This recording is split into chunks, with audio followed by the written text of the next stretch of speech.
wabarakatuh. Kembali lagi di podcast Aksioma. Saya Nur Alfia Laili Komariah dari Himatika Institut Ahmad Dahlan Probolinggo. Hari ini kita bersama dengan Pak Khairuddin atau yang dikenal juga sebagai Pak John kalau di sekolah. Tema obrolan kita hari ini adalah mengajar, menjelajah, dan merekam. Cerita inspiratif dari guru, guide, dan seorang videografer. Baik, Pak John. Di sini Pak John merupakan guru bahasa Inggris di MTS. Iya. Kalau boleh tahu dulu kenapa Pak John tertarik untuk belajar bahasa Inggris? Kenapa saya tertarik bahasa Inggris? Iya. Nah, awalnya begini. Waktu saya lulus MTS itu, saya tidak ada rencana melanjutkan ke aliyah, ya. Karena orang tua saya nggak mampu. Kemudian saya nganggur 3 bulan dari lulus MTS, tiba-tiba ada guru yang ngajak saya untuk sekolah. Saya bilang, Pak, saya nggak punya biaya, gitu. Nggak usah biaya, gampang dah. Hanya saya sekolah di situ di Sumberanyar, Kecamatan Paiton, ya. Dari rumah itu sekitar 7 kilo lah, jadi saya naik angkutan desa.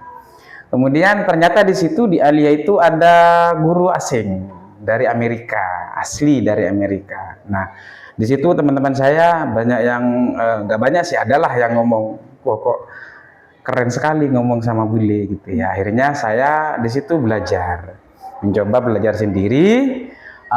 Tiap hari saya belajar, mau mandi di sungai, bawa buku sebelum tidur, saya beli kamus, beli buku percakapan. Kemudian saya berbicara dengan bule itu, dengan guru saya, walaupun hanya sekedar menghafal, ya begitulah kira-kira. Awal saya senang dengan bahasa Inggris karena ada bule yang ngajar saya. Gitu. Ya. Terus Pak John kuliahnya jurusan bahasa Inggris memang? Jurusan sastra bahasa Inggris, bukan pendidikan. Bisa masuk ke pendidikan itu gimana Pak John? Bisa masuk ke pendidikan kalau dulu nggak ada linearisasi. Jadi dulu walaupun jurusan apapun boleh mengajar. Kalau sekarang peraturannya guru harus jurusan pendidikan. Gitu. Jadi walaupun sastra bukan pendidikan, dulu boleh ngajar. Bahkan saya sudah sertifikasi tanpa ada linear dengan pendidikannya. Sudah berapa tahun Pak John mengajar bahasa Inggris? Bahasa Inggris 2006 kalau nggak salah. 2006 waktu itu saya ngajar di TK. Ngajar di TK? Iya, anak kecil. Kenapa dari kuliah bahasa Inggris Pak John bisa ngajar ke TK? Waktu itu ada guru saya, dia kerja di PG Menulangan, di mana di situ ada TK. Jadi saya diminta ngajar. Wah, ini TK, ini anak kecil. Tapi proses demi proses akhirnya saya bisa, walaupun TK. Saya di situ 7 tahun kalau nggak salah, lumayan lama. Berarti saya betah. Jadi enak dengan anak-anak TK, anak kecil. Gitu. Banyak sekali pengalaman Pak John soal mengajar ini ya? Ya, lumayan lah. Selain sebagai seorang guru bahasa Inggris, Pak John juga seorang guide. Jadi kalau ada turis asing, Pak John yang mengantar. Iya. Ya itu gimana ceritanya Pak John bisa jadi tour guide itu?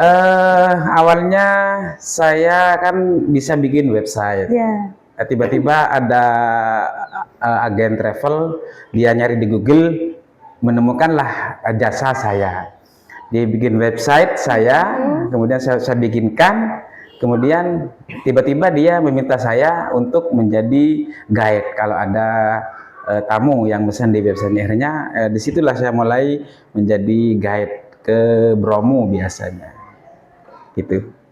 Selama jadi guide, wisata apa yang paling sering dikunjungi oleh turis asing yang ada di Probolinggo ini Pak John?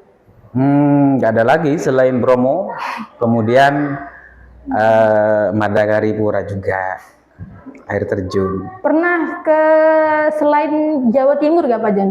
Saya? Iya. Nggak pernah sih, soalnya kan saya harus ngajar, jadi nggak bisa keluar. Gimana caranya Pak John ngatur waktu antara ngajar sama jadi guide? Saya guide ketika saya nggak ada jam ngajar. Jadi saya minta, oh saya nggak bisa, saya lagi ngajar. Jadi saya dijadikan hari yang kosong gitu. Atau kalau ada jam 10 misalnya, jam pagi nggak ada, kan dari Bromo turunnya jam 8 sampai sini jam 10. Hari ini saya turun, itu habis turun dari Bromo langsung ke sekolah ngajar gitu.